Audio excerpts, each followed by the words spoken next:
Telangana express updates చూద్దాం. కరీంనగర్ జిల్లా నర్సింగ్పూర్లో విషాదం చోటు చేసుకుంది. ఇద్దరు వృద్ధ దంపతులు అనుమానాస్పద స్థితిలో మృతి చెందారు. ఘటనా స్థలానికి చేరుకున్న పోలీసులు వారి మృతదేహాలను పరిశీలించారు.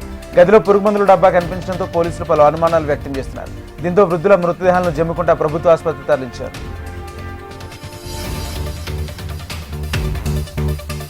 పెద్దపల్లి జిల్లాలో రైల్వే పట్టాలపైన కారు నిలిచిపోవడంతో గందరగోళం వాతావరణం నెలకొంది. రాంపల్లి నుంచి పెద్దపల్లికి వెళుతున్న ఒక కారు అకస్మాత్తుగా గేటు పడడంతో పట్టాల మధ్య ఇరుక్కుపోయింది. గేట్ను ఓపెన్ చేయాలని ప్రయత్నించిన రైల్వే సిబ్బంది విఫలమవడంతో పలు రైళ్లను నిలిపివేయాలంటూ అధికారులకు సమాచారం అందించారు. గేటు అకస్మాత్తుగా పడి రిపేర్ కావడంతో ఈ ఘటన చోటు చేసుకుందని కారు డ్రైవర్ పేర్కొన్నారు.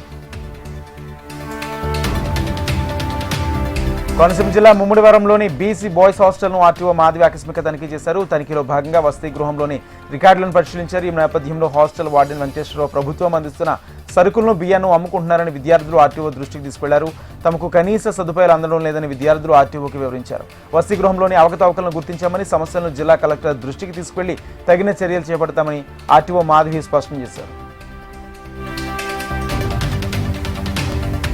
సికింద్రాబాద్ బోయిన్పల్లి కూరగాయల మార్కెట్లో దొంగలు హల్చల్ చేస్తున్నారు. మార్కెట్లోని B56 నెంబర్ షాపులోకి వెళ్లిన వ్యక్తి 2 లక్షల రూపాయలతో పరారయ్యాడు. సీసీ ఫుటేజ్ ఆధారంగా తిరుమలగిరి పోలీసులు కేసు నమోదు చేసుకుని దర్యాప్తు మొదలుపెట్టారు. మార్కెట్లోకి ప్రవేశిస్తున్న వారిని సెక్యూరిటీ ప్రశ్నించకపోవడంతో ఎలాంటి దోపిడీలు జరుగుతున్నాయని షాప్ యజమానులు ఆరోపిస్తున్నారు.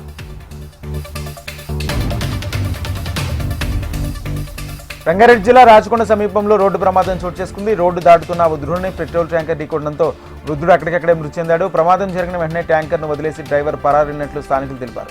సంఘటనా స్థలానికి చేరుకున్న పోలీసులు డ్రైవర్ కోసం గాలింపు చర్యలు ప్రారంభించారు.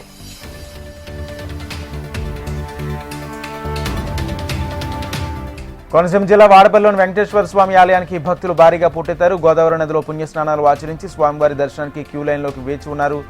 మాడు వీధుల చుట్టూ 7 ప్రదక్షిణలు చేసి భక్తులు తమ మొక్కులు చెల్లించుకుంటున్నారు. సుప్రభాత సేవ, తొలిహారతి అనంతరం భక్తులకు స్వామివారి దర్శనాన్ని కల్పించారు. భక్తులకు ఎలాంటి ఇబ్బందులు కలగకుండా అన్ని ఏర్పాట్లు చేస్తున్నట్లు ఆలయ డిప్యూటీ కమిషనర్ తెలిపారు.